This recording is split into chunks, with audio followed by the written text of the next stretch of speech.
broadcasting from Mabula, Kuwait. This is the Me and Larry reality video show.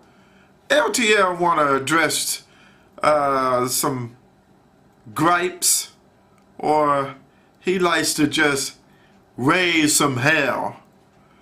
Well, here's something to raise some hell about. Of course, yesterday, as I was going to, in Kuwait, try to get information on getting my visitation for my wife from West Africa to come and visit me.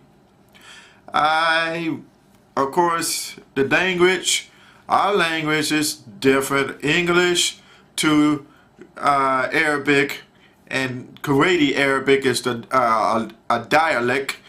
So you got two different languages, and so that, you know, that's understandable. But to do not know where to go, well, they said, the supervisor said, go to the embassy, the U.S. Embassy. I went to the U.S. Embassy with my paperwork, and to find out that the U.S. Embassy would just say, we cannot do this. You gotta have an appointment. Wait a minute. You mean you can't do this? Well, I'll give you information, so you just call. And so they said, no, we can't do this. We can't send you the information for the paperwork on how to address it to get a stamp for your visitation. And so it just dawned on me. It seems like every time I go to the U.S. Embassy, I run against a brick wall, and they stonewall you. Everything, it's like, here it is, the host nation, like Kuwaiti and really Egyptians, you might as well say, will get top priority. Or Barack Obama, he better get top priority, or unless he had to wait in line for Kuwaiti. But that's no different than the one when I went to my wife, the U.S. Embassy in Senegal. It's just a part that they don't have the information. They don't have paper. They give you a sheet of paper and say, this is where you go, and that's a dead end. So that means, what's the purpose of having a U.S. Embassy besides keeping you sheltered for a few minutes until the closing hours of time, and then you be back out on the streets under the country? What is it good for, the U.S. Embassy? This is my bottom line. What is it good for? Just to say, hey, I'm an American citizen, I just represent, I got a passport.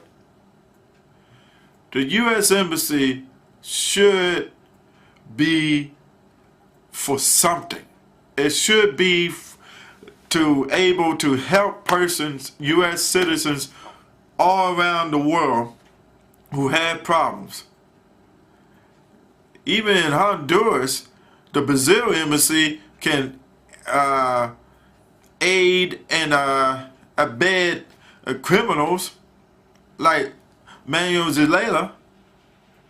But if it was American, they would say, no, you can't come in. No, you get out.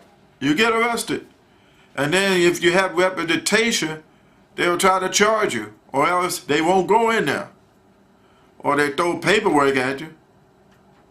It's a waste of time. You do better when you negotiate, even if you don't know the language. You might have to pay somebody on the streets. Matter of fact, make it a lot easier.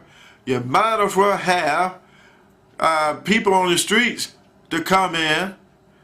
They got more information than they do with those who come into the embassy or work there, they think they can dazzle you with their learning of the language. Say, yeah, I know this language. I know the Arabic, or in Senegal, which is part of French. Yeah, I know French. Parlez-vous français?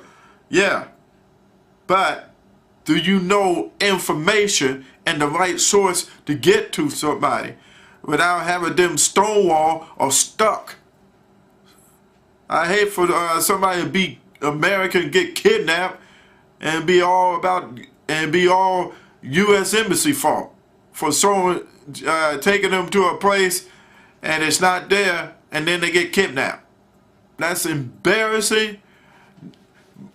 Addressing this to President Barack Obama, the U.S. president. Let's straighten up the U.S. Embassy all over the world. A lot of friends who want to go overseas, they're afraid because the U.S. Embassy cannot take care of their own. The Brazilian embassy in Honduras took care of a Honduran president, an exiled president at that.